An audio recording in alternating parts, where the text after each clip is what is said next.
So at this point, we're going to have a conversation. Looking forward to this. I've talked to both of you individually, and it's going to be so good just to join both of you for this conversation.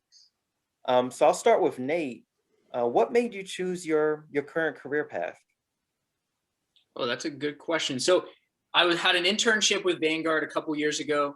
Um, One of my best friends from LaSalle University, where I spent 2 years as an athlete there as a student, took a job at Vanguard in the same similar rotational program.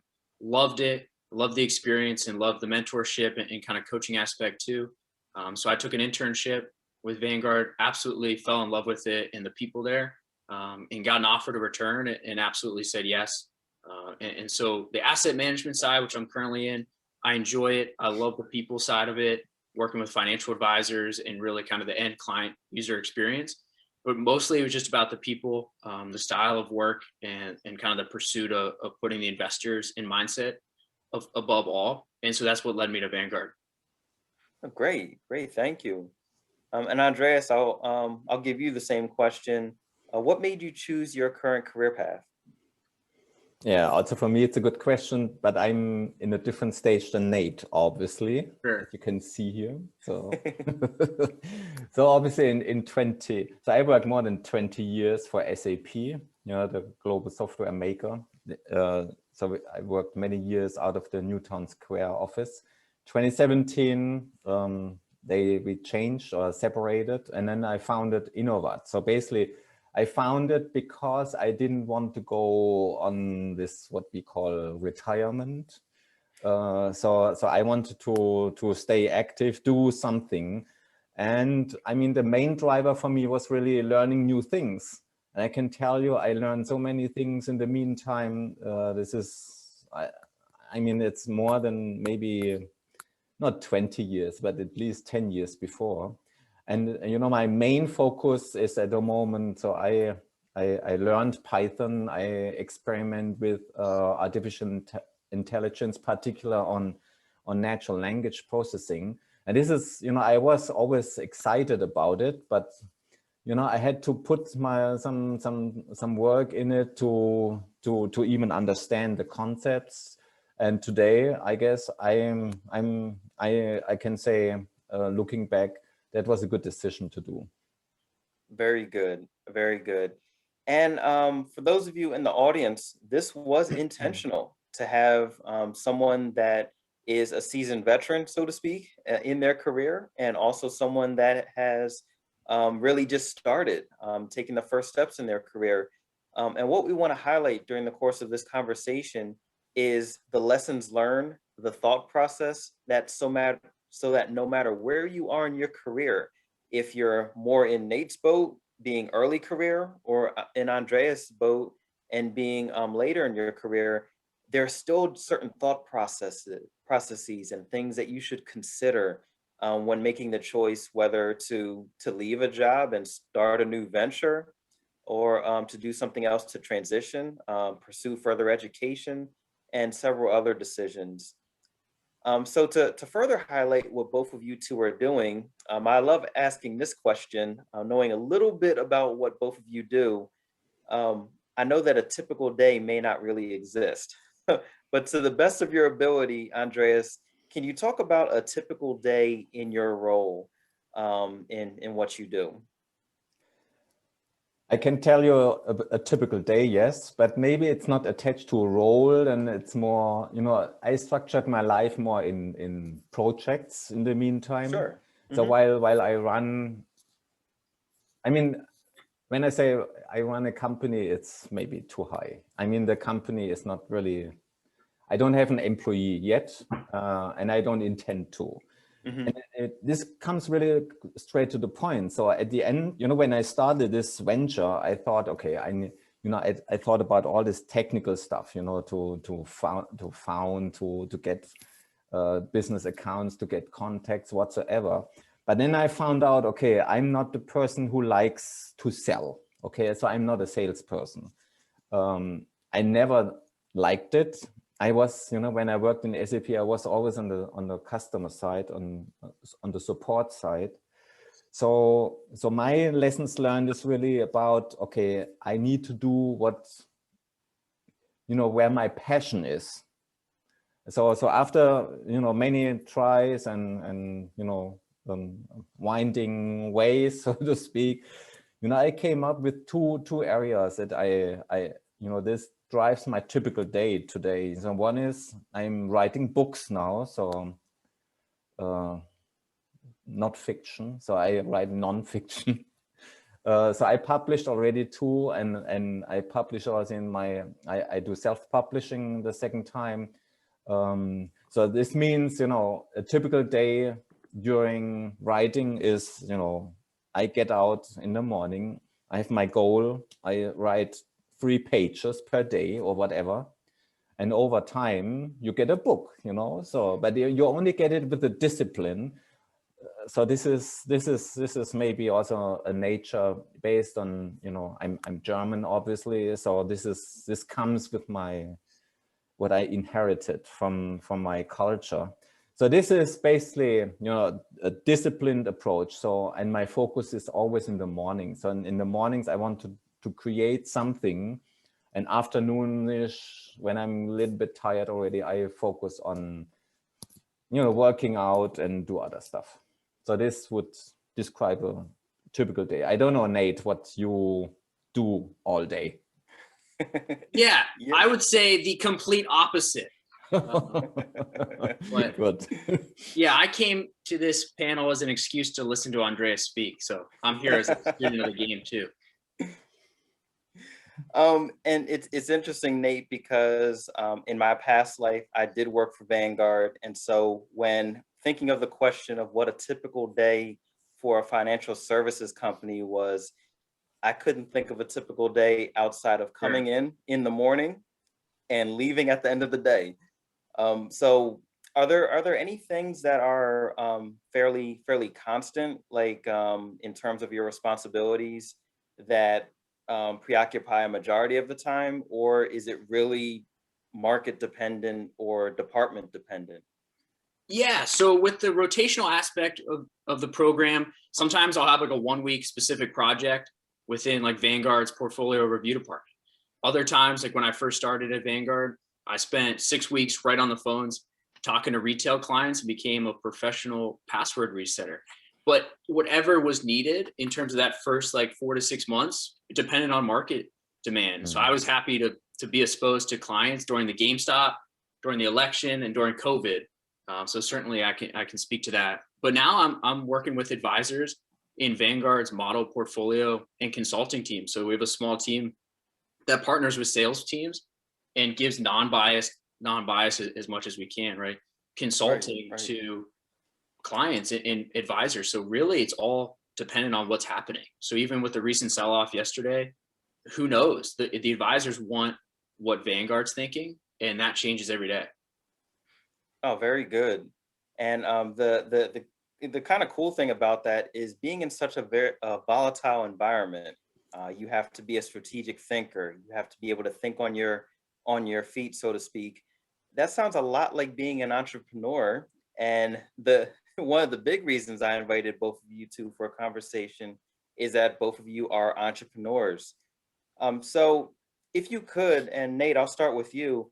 If you could walk us through your creative process, like how did you develop your idea or your business idea?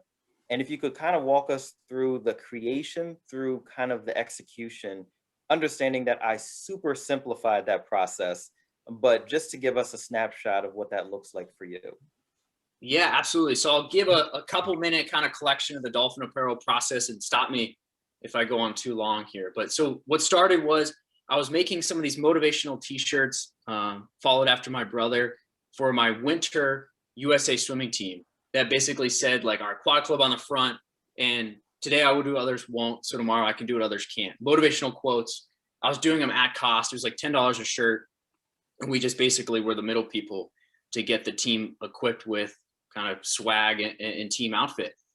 And then senior year of high school, I made a lot of my money over the summers. So I was a swim coach, swim lessons. And senior year of high school, I got my grandma's old car. So I was able to drive. I had my license, and I was a senior in high school. So October comes around and I'm running out of cash, but I also have the freedom. And so that sparked entrepreneurship. So I was already doing these at cost t-shirts. I had amazing high school teachers that basically would lean in and provide these kind of thought-provoking questions and what ifs and entrepreneurial thoughts. And I really thought too, well, I could learn the most if I came to them with an actual problem, with a question, say, hey, I have this, can you show me? Not just a textbook or kind of what's happening, not outside my view, because the selfish view, I don't care what other people are doing. I want to know, like, can you help me? And so then I thought, well, wait, why don't I sell a shirt for $15? And that's a 50% profit. I already know how to do it. I have local suppliers. And then I thought, okay, who can I sell them to? So my summer swim team, which I love, big family atmosphere, competitive events. I grew up swimming in a 500 family private pool with little to no apparel sales. And so 500 private families, if I just sell to that market and I'm making 50% profit, at least maybe something could go right. And so I started there. And then I thought, well, if I want to go up to a high school person, say, hey, buy my shirt. I thought it came down to three things. One, if they buy from me, they got to want to support me. If somebody buying from me doesn't want me to make money as a high school student, they're not going to buy it. Two, it's got to be quality apparel. Like, are they actually going to wear it to school? And three, the name of the game this time is being able to give back. Like, what's the cause? What's the purpose? What's the passion? And for that, I was able to figure out a way to be able to give back and donate some of the money, some of the profits to adopt endangered dolphins from conservatories. So we have this whole thing where I was selling a $15 t-shirt, making 50% profit, adopting endangered dolphins, and using it all as an excuse to get cash for freedom and to learn from my amazing teachers. And that's really what took off from there. Oh, great story. Great story. I love how you had the cause, the passion, and then you wove it together through the apparel. So Andreas, I'm curious to hear from you, kind of in the same vein, if you could talk about your creation from the initial idea through to execution. Yeah, sure. But first, one comment to Nate. I mean, you have all the ingredients for a large enterprise, I would say. Thank you. The only thing is now think about scale. I'm going to be contacting you for that, right? There we go. We make the matches here. Fair enough. Very good. So I don't have such a success story yet, but I'm in the software business. So basically, I always admired people like you, because I always think, if you have something, touchable, feelable, it's better to sell than in my business software. It's you cannot touch it. So it's already up. It's always an abstraction layer. You always need to have a bridge to explain what I do. But coming back to your question, Christian, I mean the point how I develop new ideas is I'm using design thinking. So obviously this is a 6-step methodology. This is very, I mean, it's not structured because there are many iterations, but if you summarize it for our audience, it's to have an idea or to spark an idea, and then to do a small prototype. So to experiment immediately, and also to stop it if you think, okay, this doesn't work. Since sometimes I know it from corporate environments at SAP, there was an idea, then we started a project whatsoever, and the longer you spend time on it, the more difficult it is to let it go at the end if you see, okay, this makes no sense or it's not successful yet.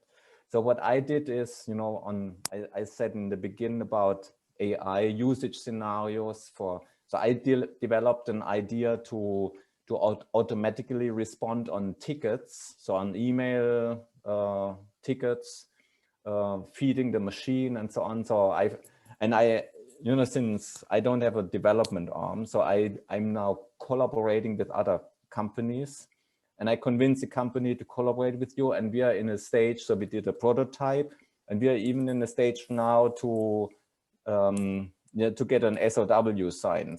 Sometimes it's getting difficult to get a signature on something, but at least the process helped to, to structure your thoughts. So the design thinking helped to structure thoughts and build a prototype at the end. So this is basically one of my latest examples that I can share. Oh, very good. And the great part about that, something that's consistent for both of you, is not to stay static for too long. So whether you're an entrepreneur or someone that is between jobs or looking to make that transition, you don't want to stay for too long, because that's when doubt creeps in, or that's when failure could creep in. And also that's when you get comfortable. And I know it may not be the most attractive thing to talk about, but I would argue that the most innovation happens when you are not comfortable, and trying to find ways to move and be agile. And you can insert any buzzword into this sentence, but that's really the goal. But in also talking about things that may not be fun to discuss, my next question has to do with failure. There is an adage that reads, failure is not the opposite of success, it's part of success. So Nate, you could borrow that for a t-shirt. It's not mine, but you could definitely borrow that for a shirt. Sure.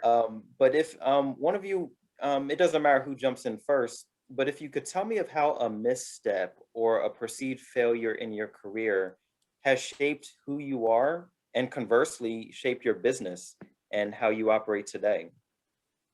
Yeah, I can start. I can share a softer one, but if it's not good enough, let me know. But so one of these high school days, I found a cheaper supplier from Florida to make a couple of Dolphin apparel shirts, and big, deep blue ink on the front. It was just a big dolphin print on the front, dolphin coming out of water, deep, dark blue.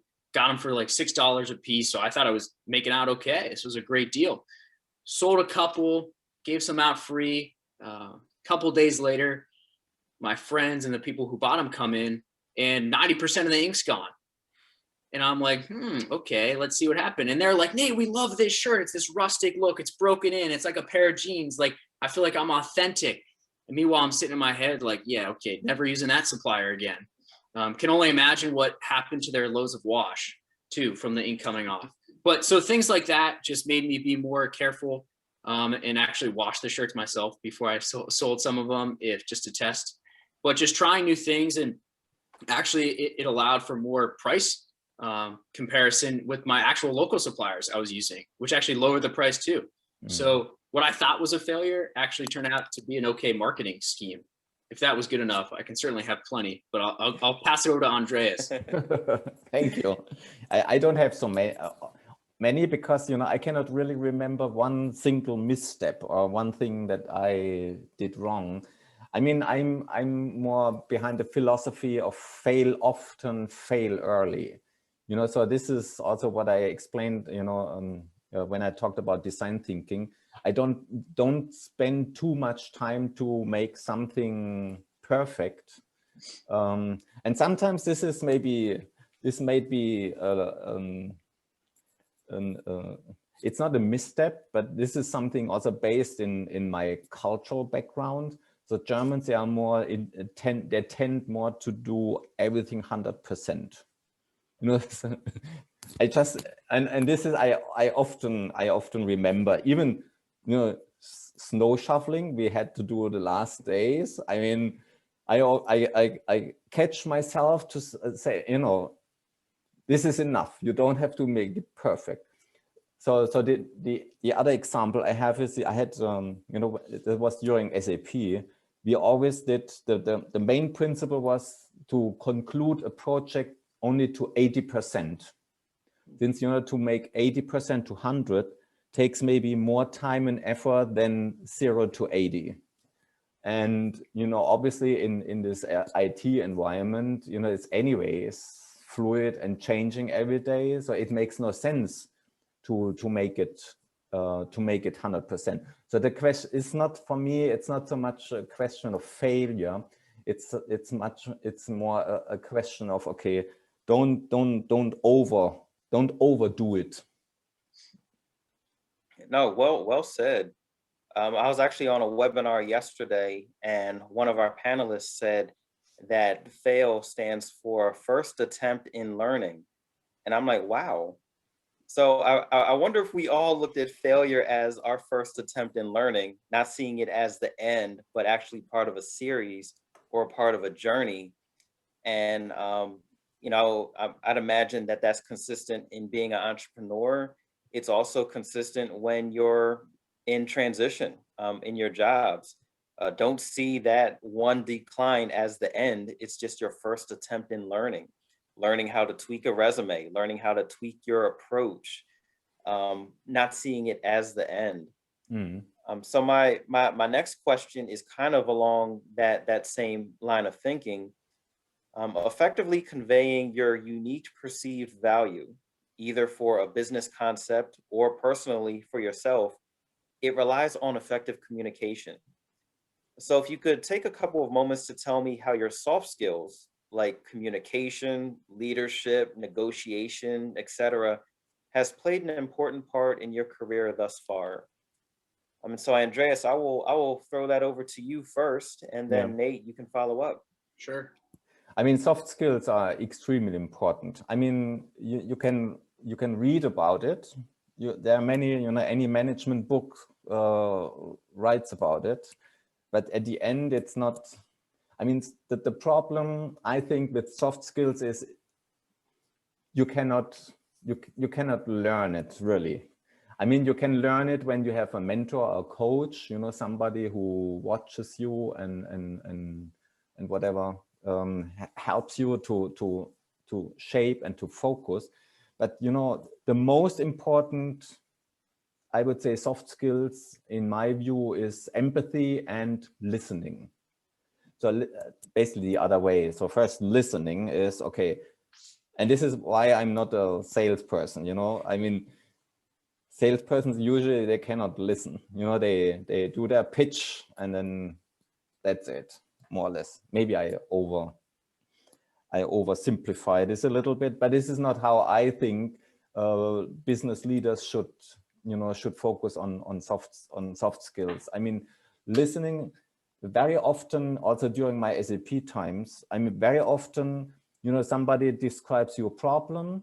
I mean, they already, if you listen right, they implicitly already give you an answer or give you the way to a solution. So from that point, listening is very important. And then empathy, I put myself in the shoes of this guy who has, or this company who has this big problem. And then this helped me also to even, help them even better. So listening and empathy is for me the biggest soft skills for in company leadership positions. Yeah, thank you. I would argue, Andreas, I don't know if you intended to do this, but you also gave very good marriage advice, because yes, listening and empathy are the keys to a very good marriage. That's true. So I'm gonna have to borrow those and use those later today when I talk to my wife. Nate, I'm curious to hear from you, how do you see soft skills in your work at Vanguard and also as an entrepreneur? Yeah, so first, I think my parents are on this call, so I hope they're listening to that, Andreas. Thank you. But so I would argue, and I would agree, empathy and listening, I think, for negotiation above all. And I would add genuine. So the people I want to work with, the people when you go to a table to negotiate, when you start a new job, when you want a job, nobody wants to work with somebody if they're not genuine. So like when I'm having this panel with you, a genuine, honest interest, that goes farther than anything, in my opinion, because everything else is just table stakes. So being good at your job, being interested in your job, all those things you can learn. But if you have genuine and honest interest, people will go miles for you, and you will do the same because you're honestly and genuinely interested. So I would say that's the most important thing. So empathy, listening, and being genuine. And then the other thing just to note is this idea of context versus perspective. So we all have our own perspectives on things. We all want different things, even though sometimes it's really all the same when you boil it down. But the skill to be able to put things into context on what it means for the other party, to empathy, to get in their shoes, to put their perspective and your perspective in the same sandbox, so that you're not over on the basketball court and I'm not in the swim pool. We're both, through context, can be able to at least understand at least what's going on. So really empathy, listening, genuine, and having the ability to put other people's perspective into context. Yeah, well said. Well said from both of you. And it's interesting coming from the academic side. We have an MBA program that focused on like the hard skills, like your accounting and finance and like all these hard skills. But if you look at industry and you specifically look at Bureau of Labor Statistics, where they see industry going, it's more soft skills. And so we actually revised our curriculum to involve negotiation for strategic communications, those things that will come alongside the hard skills. We could argue that we're heading towards an AI environment. The big buzzword is AI, but I would argue that AI is only as good as the person that's interpreting the output.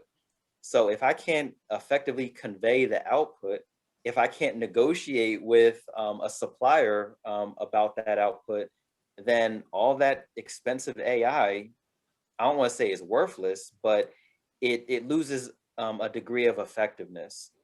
So to both of your point, those soft skills are so important. And I'm very happy that some programs like ours are actively taking steps to addressing some of those soft skills for those that are pursuing grad school. I know our audience is going to love this next question because it's tied to the pandemic. There is not one person on this planet that has not been impacted by the pandemic. And it has changed the way we've done business, for better or worse, but it has changed the way that we do business. So in your opinion, Andreas and Nate, what skills do you see as the most important to securing or maintaining a stable career in business or entrepreneurship, specifically during this unpredictable and unstable time? And either of you can jump in on that one. I think that's a tough question. So I'll start just so Andreas can maybe have some time. But so the idea of a stable career, I'm not totally sold on that. I think the idea of an entrepreneur is you always need to be ahead. You're listening, you're getting outside, you're seeing what is needed. And if you have the right genuine interest, and also combined with the ability to learn, to be passionate, to be interested, I think that can open doors. And then it's on you to be able to take action on those. And so people want to work with people that are adding value, that want to add value, that want to go where the puck's going, not where it currently is. All of those kind of intangibles, buzzwords, can be put together to create kind of a career path. And I'm young, I'm new, but in my vision, I'm not working today for a stable career because I think that goes against the idea of an innovator, an entrepreneur, because stable to me seems bland. It seems old. It seems like, what are we doing here if we're trying to be stable? Mm-hmm. And so I think we want to be innovative, new, provocative, get yourself out there and be happy and excited with the kind of consequences and opportunities that will come with it. Well said. The one thing I want to throw in there is that what you have is a generational mindset, and that's why I love it. And that's why I love both Andreas and you, Nate, on the same call, because both of you have different generational focus. And Nate, being I'm a millennial, you're on that edge of millennial and Gen Z, but that is indicative of that generation. Yeah. Because the way our economy is set up is that we probably won't have a 30-year career at one company.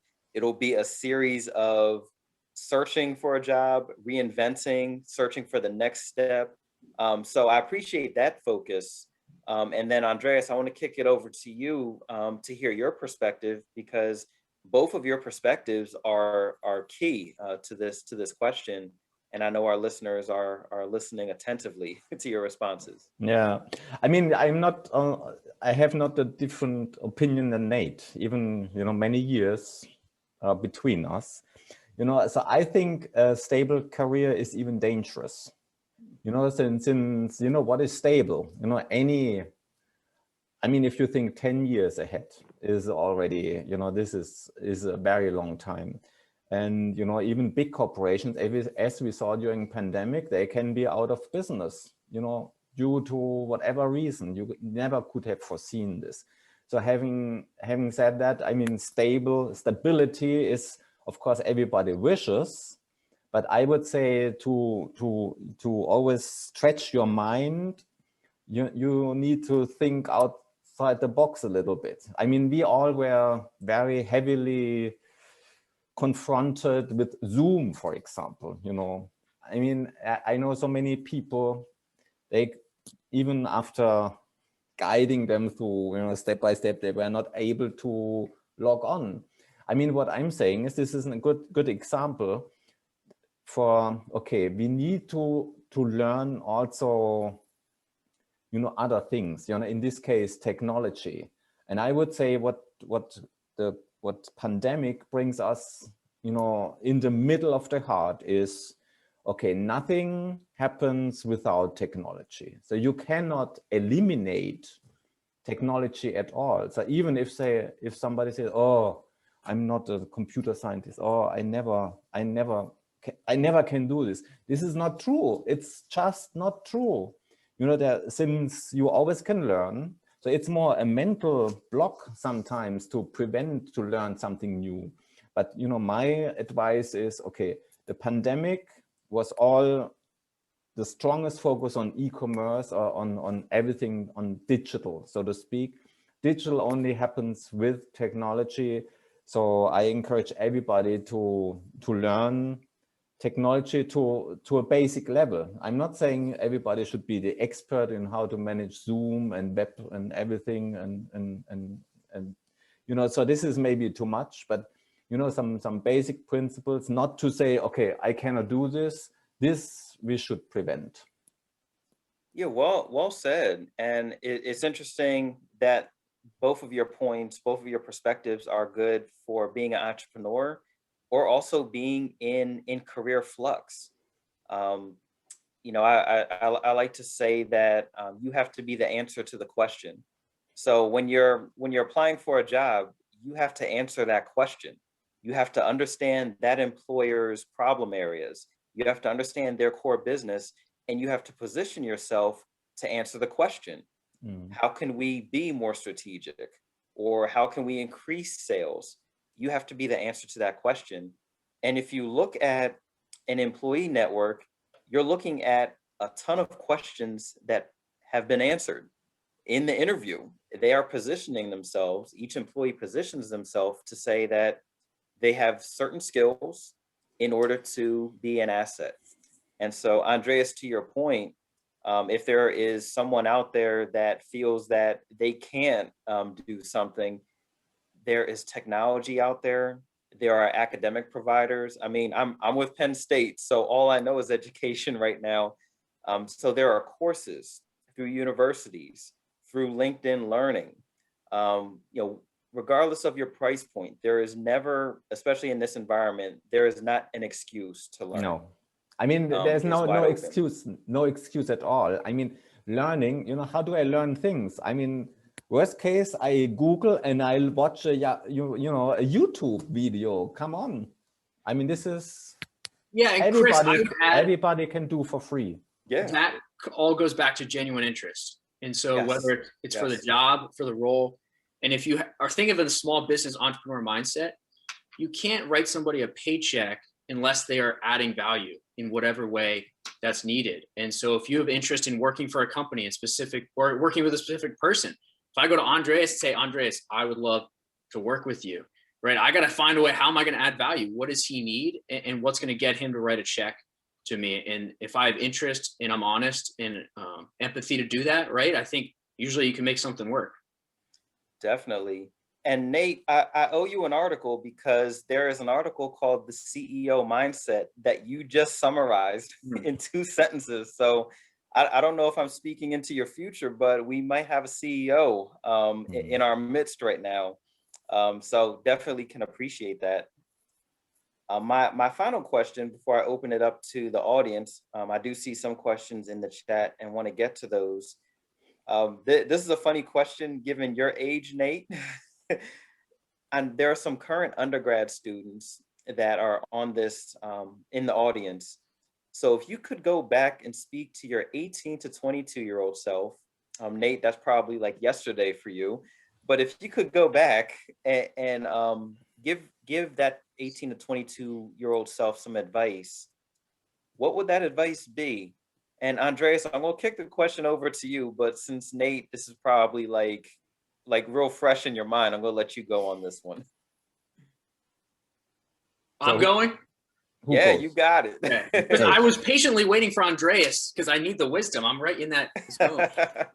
But I would say a couple of things. One, going back to like the dolphin apparel mindset with my high school was if you want something or you need some help, there are so many people out there that want to help you. Like think about the internet. You can find help for anything. But the biggest thing is they won't help you unless they know you need help. And so whatever that is, don't be afraid to share, to ask for help, to say, hey, I'm thinking this, what do you think? The best way to get help from somebody or to get into somebody's mind or their insight or their mindset is to go to them with something, to say, hey, can you talk to me through this? Not just say, hey, talk to me. It's, hey, I have a specific question or I want something new or I'm having trouble here. Can you help me?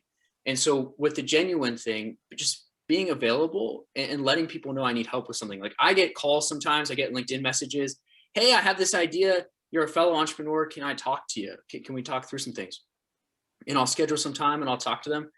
And they'll be like, okay, wait, but I can't tell you my idea because you might take it or we don't have an NDA. And it just confuses me because I'm like, okay, you can have an entrepreneurial mindset, but I can't help. I mean, are you doing something in banking? Are you doing something in fish in a mud? I don't know. Like you got to help me there. So I would say to have being open to ask for help. And then the other thing really is this idea that I'm still learning about temporal discounting. So it's really like think about cash flows, the finance, the hard skills, but it's in our mind. We often discount how much our current actions affect our future. Jerry Seinfeld does a really good bit on this called Night Jerry, Morning Jerry. So we stay up all night, we eat ice cream, we watch movies, but who cares? Because that's Morning Jerry's problem. That's Morning Chris's problem. Night Chris doesn't care. And so we tend to discount so much. And that's what I'm working on right now is not to stop discounting, like live in the moment, be present, like YOLO, right? Full send. But I would say just encourage to not discount so much that your current actions do have a significant impact on what your future actions will do. And I think there's a quote like, do something today that your tomorrow self will thank you for. So just leaning into the fact that, hey, you got a lot of days, a lot of opportunities ahead of you, and why not set yourself up for success? Well said. Well said. And Nate, you have a lot of wisdom. Don't discount yourself. You have a ton of wisdom. We're hearing it. Exactly. I don't know what to say now. So what you just said, Nate, is, I guess it reflects also, you heard about carpe diem, this Latin word. So it's more the focus, don't forget today. Okay. Yeah. So when I think back, basically I don't have to think back so far because at the moment I'm teaching a few classes on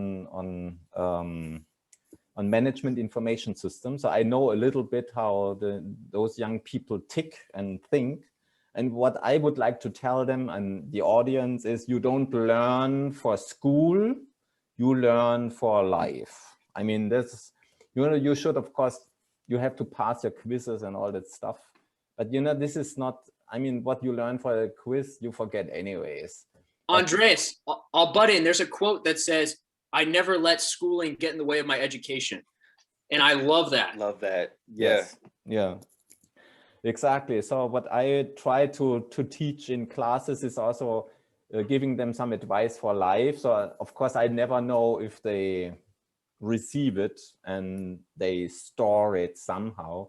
But my hope is one day they think back, you know, what I told them to do. Yes, yes, and I love that. As a lifelong learner, it's just one of those things. You have to have that interest, Nate, that genuine interest. Yes.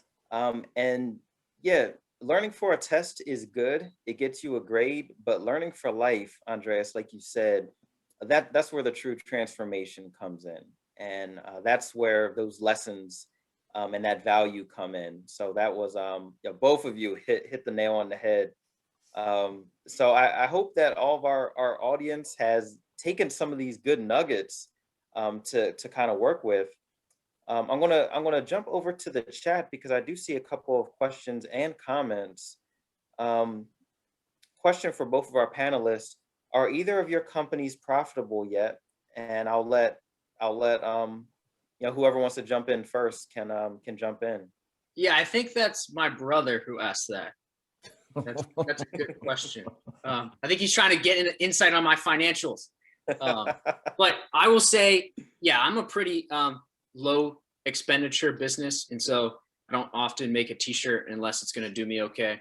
And now I have a lot of it set up that I don't even see the product. So if you go to dolphinapro.com and you get a shirt, like 75% of them, I have it totally outsourced.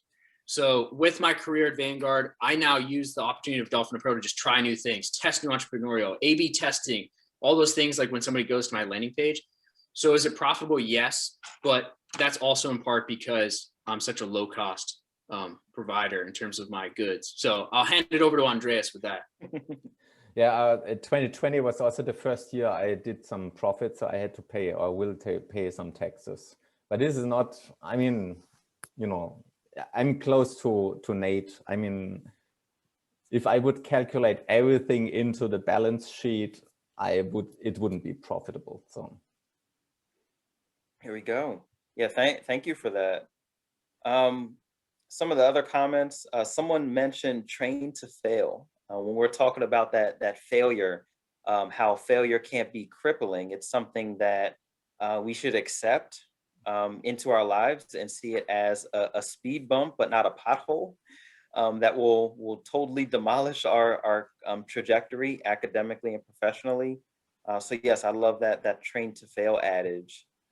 Can I say something though?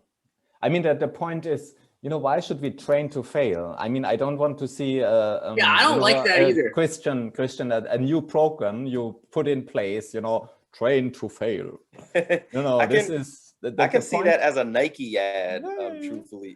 The point is more take the risk and do something. Since taking the risk, doing something out of your comfort zone is exactly what is trained to fail. Yeah. I mean, since get out of your comfort zone, you don't know what happens. Very likely it's failing. Yeah, and I would add quickly to that, the younger you are, the more chances you get to take, the more risks you can take.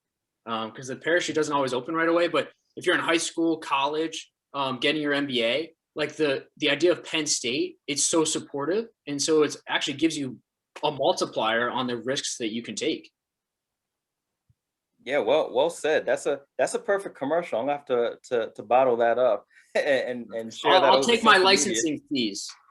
Got you. Your check is in the mail, Nate. There's another good question, and I'll open that up to both of you. Why isn't the entrepreneur mindset taught in our curriculum from first grade on? I can actually answer that after both of you from the academic perspective from grad school.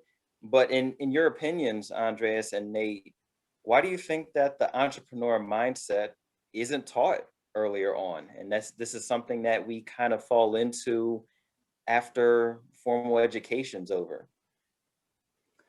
Yeah, I think it's you know, if you think, you know, how kids are educated, I mean, this is all around discipline and structure.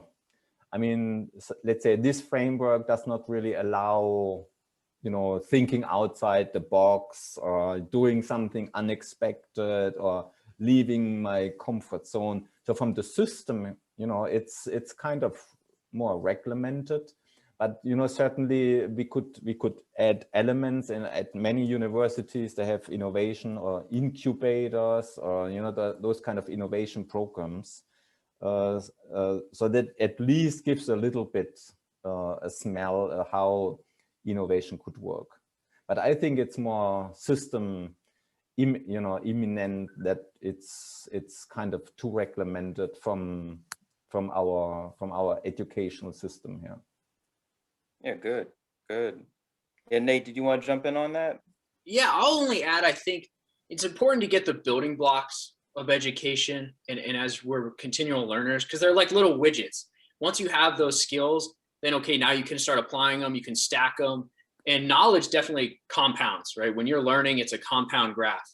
And so I think there's a little bit, it's so important to get that base knowledge, because then when you're out in the field applying, you have things to rely on and to sharpen at least. But I would almost say that goes back to put it on the personal onus to have the interest. And I know not everyone has the relationships and the opportunities to see what's out there.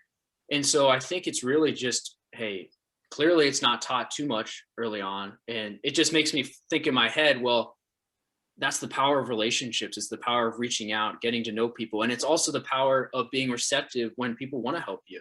So being able to listen, because there are a lot of great people out there that are actively trying to help, and just being receptive and coachable and having a genuine interest in it, it sticks out to help combat that. Yeah. And just to piggyback off of that real quick, learning is part of an, I believe everyone needs to have a learning ecosystem. And so a lot has been made about our school districts, whether you're in the city or the suburb. A lot of the learning happens inside of that classroom. But when you leave that classroom, what happens? Are you having conversations at the dinner table? Are you inspired to go outside and take a walk as opposed to sitting in front of the TV? I'm saying this because I have 5-year-old twins and they gravitate to the TV automatically. And we have to turn it off and say, go create something, go dream a world. And so every child has to be in a learning ecosystem where the parents are partners with the teachers, partners with the mentors. And I think that in our own spheres of influence, every facet of that learning module, we have to inspire our kids and our mentees to dream, to think, not to be afraid of failing, be a little bit reckless and daring, and see what happens with that. And so that you're not being taught just for a test. And that's one big thing that I don't really like too much. Too much teaching for the test and not teaching for life. And part of the ecosystem is will balance out both parts. The teaching for the test, like Nate, you said, the foundations, and then everyone else fills in with teaching for life. And then that individual grows up and they're creative, not afraid to fail, and they are the innovators that we're seeing for our next generation. At this point, I think this is a good segue for my 1-minute commercial. I want to keep it to 1 minute because this was a great conversation. But if any of these terms that were discussed today, like innovation and entrepreneurship, creative thinking, strategy, we have all of those at Penn State. We have an MBA program that was just redesigned that encapsulates all of those things that were discussed today. So as part of the lifelong learning continuum, formal education could be a part of that. Selfishly, I hope you come to Penn State, but there are so many good programs that are out there, so many ways to train and continue to develop through LinkedIn learning, through online learning, campus-based learning at Penn State and other schools. So if you're interested, I'll be reaching out at the end of the day, first of all, to thank you for your attendance today, but also to give you an opportunity to learn more about what we offer at Penn State from a business perspective, and hopefully help you in your lifelong learning continuum. So that was my 1-minute commercial. I wanted to take the last moment to turn it over to Andreas and Nate with your final thoughts as we close. I would love to stay in contact. So far, I didn't see anybody on the list. So I don't know how many people But Christian, if you could share with them, so I allow you to share with everybody my email address. Same. So if anybody has a question or comment or, you know, wants to reach out or pick my brain, I always find time in the day. Yeah, I just muted myself. Yes, I will definitely do that. Nate, do you mind if I send out your contact Yeah, absolutely. information? Please do. Okay. So I will do that. So audience, you have been given homework today. I know when you signed up, you didn't think you'd have homework, but your homework assignment is to reach out. Reach out, have a conversation with myself or with Andreas or with Nate, and it may not lead to anything, or it could lead to something great. So definitely take up these great panelists on the invitation to have a conversation, and you'll never know where it leads. It could lead to another lifelong learning opportunity. It could lead to another academic program. It could lead to another job. You never know where a conversation will lead. So Chris, can I add one more thing? Yeah, definitely. So I would say my 4 key takeaways, and maybe Andreas will support it, would be to be curious, be humble, be genuine, and be ready. Yes. That's words to live by. So I learned a lot of things that I can use in business and my marriage. So thanks to both of you for enriching my life. And I hope that everyone was enriched who's here on this session. We have one more session coming up tomorrow at 12 o'clock. As the sun creeps across my screen right now behind me, we have one more conversation tomorrow for our business week along the lines of accounting. So if you're interested, please feel free to check out our website, Penn State Great Valley, and click on admissions events, and you'll see that event live, in addition to all the other events that we offer. Big thank you to Andreas and Nate for taking the time out of their day to participate. Goodbye, everybody. Hopefully stay in touch. Same. Thank you for the opportunity. Great to see you. All right, everyone. Talk to you soon. Thanks again, and stay safe.